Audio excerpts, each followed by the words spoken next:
This is a country that's dying. All this hate is being imported into the United States, but it starts with Obama, Biden, their immigration policies. Biden doesn't give a damn about American citizens.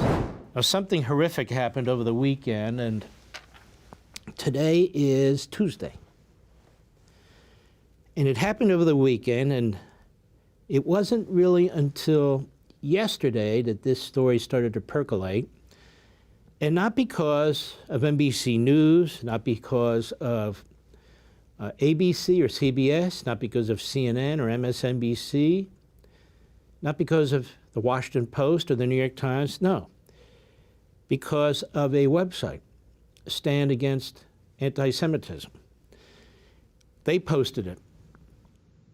And it's a terrible, terrible thing what took place. A 69-year-old Jewish American went to a pro-Israel rally, perfectly peaceful. He brought an Israeli flag, he wears a hat, but he didn't go home after. He was murdered by a pro-Palestinian protester.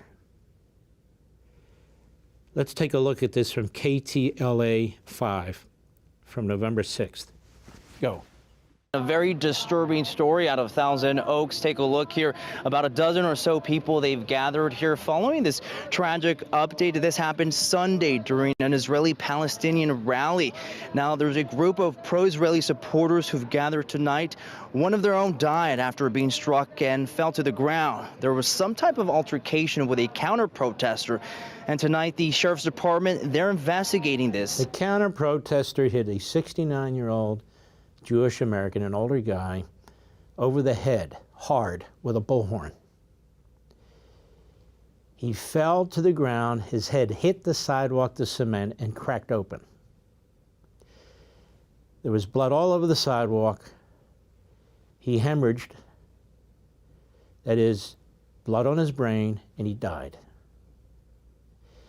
All he was doing was going to a protest peacefully, and he died. And this has not received very much attention at all. And of course, as we point out, imagine if it were the other way around. Or imagine if it was a different minority and this had been a white guy who did it. Imagine, imagine, imagine. But when you keep talking about Jews in a way that they become non-human or subhuman, this is what you get. When you talk about obliterating 7 million Jews in Israel, this is what you get. And when you are part of this Hamas funding education media network, which is extensive in this country, and we know it as a matter of fact, because the FBI wiretapped their meeting at a hotel near the Philadelphia airport. This was their plan all along, groups like CARE. Go ahead. A bloody scene as we see an elderly man on the ground. That man, identified as 69-year-old Paul Kessler, will later die of his injuries. KTLA obtained video from the Shell gas station on Thousand Oaks and Westlake, where there was a Palestinian rally around 3 p.m. Sunday.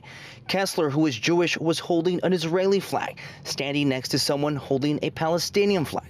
There was some type of altercation, the signage obstructing the view of how things unfolded, but at one point you see the Israeli flag go down.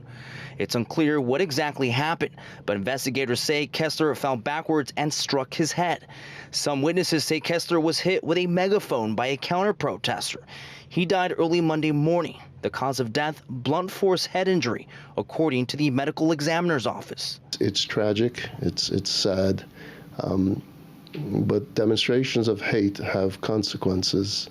And we see these demonstrations going on throughout the country. Rabbi Moshe Frisky with Chabad of Agora Hills was saddened to hear of the passing. I was in touch with his widow today. She knows that our entire community, the entire Chabad community, the entire Jewish community is there with her. Anything that she needs, we will be there and support her in any possible way. Ventura County Sheriff's deputies are investigating the death as a homicide. Jewish leaders say regardless of where one stands on the crisis in the Middle East, there should be no room for hate. We're alarmed, we're angry, we're terrified, and in many ways, the Jewish community is demanding that the larger community of Los Angeles stand in solidarity with us and support us as a minority. The site now a memorial for a man who was rallying with his wife by his side. And I'm told the suspect was taken in for questioning, but so far no one has been arrested. The Ventura County Sheriff's Office, they're asking for more witnesses to come forward. Let me tell you, it's going to get worse before it gets better. We've had our borders open for years. We've had very lenient immigration processes. People are pouring into this country from all over the world. We don't know who they are.